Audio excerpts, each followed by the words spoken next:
পুরো পরিবার নিয়ে আমরা চলে গেছিলাম পিকনিক করতে রাজশাহী থেকে মাত্র 40 কিলোমিটার দূরে সাফিনা পার্কে। আমরা অনেকগুলো রাইডসে চড়ছি। আপনি কিভাবে যাবেন, এখানে খাওয়ার ব্যবস্থা কি, থাকার ব্যবস্থা কি, এই সব কিছু থাকছে এই ভিডিওতে। তো আমরা গন্তব্য শুরু করছি রাজশাহী উপশহর থেকে। যেহেতু আমরা পুরো পরিবার যাব, অতএব একটা হাইস ভাড়া করে নিয়েছি আমরা। হাইস টাইম মতো চলে আসলো। মেয়েরা এখন পর্যন্ত রেডি হয়ে নামতে পারে নাই, কারণ মেয়েরা অলওয়েজ লেটই করে। এদিকে আমার দুই ভাইগনা এবং দুলাভাই নেমে গেছে অলরেডি, কিন্তু তারপরেও মেয়েরা নামে নাই। যাই হোক, প্রায় 15-20 মিনিট লেট করার পরে সবাই নিচে চলে আসে। আমরা আমাদের গন্তব্য শুরু করলাম উপশহর রাজশাহী থেকে, এবং আমাদের হাইস ভাড়া লাগছে মাত্র 4000 টাকা শুধু যাওয়া। তার কারণ হচ্ছে আমরা থাকবো সেখানে রাতে, এবং থাকার ব্যবস্থাটা আপনাদের সাথে শেয়ার করব। মাত্র 30 মিনিটের মধ্যে আমরা পৌঁছে যাই গোদাগাড়িতে। গোদাগাড়িতে নামার পরে এখান থেকে অটো অথবা রিক্সা, সিএনজি যে কোনো কিছু একটাতে আপনাকে যাইতে হবে আমনুরার দিকে, অথবা অটো বা রিক্সাওয়ালাকে সাফিনা পার্কের কথা বললে আপনাকে নিয়ে চলে যাবে। 40 মিনিটের একটা যাত্রা শেষ করে আমরা চলে আসি সাফিনা পার্কে। ব্যাগপত্রগুলো নামাই নিলাম গাড়ি থেকে। এখন খাওয়া দাওয়া করবো আগে। সাফিনা পার্কে ঢুকার আগে হাতের ডান সাইডে একটা হোটেল পড়বে, আনোয়ার হোটেল নাম। এই অত্র এলাকাতে মনে হয় এই একটাই খাবারের মতো হোটেল আছে,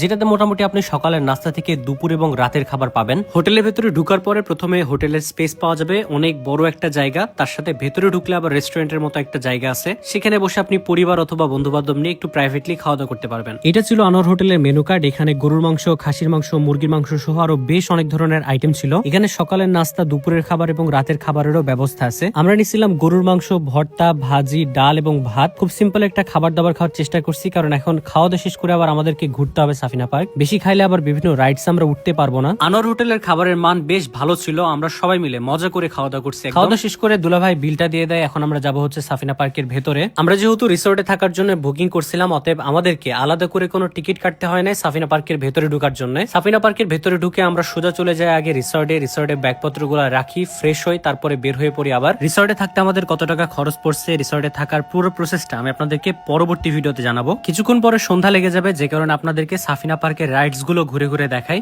এবং এই সাফিনা পার্কটি প্রায় 32 বিঘা অথবা তারও বেশি জমি নিয়ে অবস্থিত। এখানে ওয়াটার রাইডস আছে, স্পিড বোর্ড আছে, তার সাথে ওয়াটার পার্ক হচ্ছে কিছুদিন পরে সেটা চালু হবে। প্রথমে আমরা পরিবার নিয়ে নৌকায় চড়বো, যেটা নিজেরা চালানো যায়। এটার টিকিট মূল্য ছিল 100 টাকা করে। আমরা 2টা বোর্ড নিয়ে নেই, পরিবারের সবাই মিলে এটা বেশ ভালো এনজয় করছি। এখন যাচ্ছে আমরা স্পিড বোর্ডে ওঠার জন্য। স্পিড বোর্ডের এখানে সামনে একটা পাহাড় আছে, যে পাহাড় থেকে সাফিনা পার্কের আশেপাশে সহ পুরো এরিয়া দেখা যায়। আপনি চাইলে সে পাহাড়ে উঠে দেখতে পারেন। পাহাড়ে উঠার জন্য কিন্তু আলাদা একটা টিকিট আছে। যাই হোক, আমরা স্পিড বোর্ডে উঠে পড়ছি। সাফিনা পার্কে আসার পর থেকে দেখছিলাম একটার পর একটা স্পিড বোর্ড চলছিল। এবার আমাদের পাড়া এক্সপিরিয়েন্স করার যে এটার স্পিড কেমন আসলে। দেখতে দেখতে কিছুক্ষণ পরে বেশ ভালো স্পিড ওঠে, এবং আমাদের ভয়ও লাগছিল, বাট মজাও পাইছি। এত সব রাইডস আছে সাফিনা পার্কে যে আপনি নিজেই কনফিউজড হয়ে যাবেন কোনটায় চড়বেন আর কোনটা রাখবেন। চলে আসি আমরা কার রেসিং এ। এখন আমরা কার রেসিং করব। স্টার্ট হওয়ার পরে আমরা প্রথম দিকে কনফিউজ ছিলাম যে কোন দিকে ঘুরাইলে কোন দিকে যাবে। পরে দেখলাম যে আসলে পুরোটাই হাতের উপরে। আপনাকে পেছনে নিতে হলো হাতে ঘুরায় পেছনে নিতে হবে, আবার সামনে নিতে হলো হাতে ঘুরায় সামনে নিতে হবে, এরকম সিস্টেম এইটা। বাট ভালোই মজা হয়েছে, খুব এনজয় করছে আমরা এই রাইডসটাও। এরপরে উঠে পড়ি নৌকা রাইডসে, যেটা টিকিটের মূল্য ছিল মাত্র 20 টাকা করে। এটা আমি এর আগের বার যখন সাফিনা পার্কে আসছিলাম তখনও চড়ছিলাম। এটাতে বেশ মজা হয়,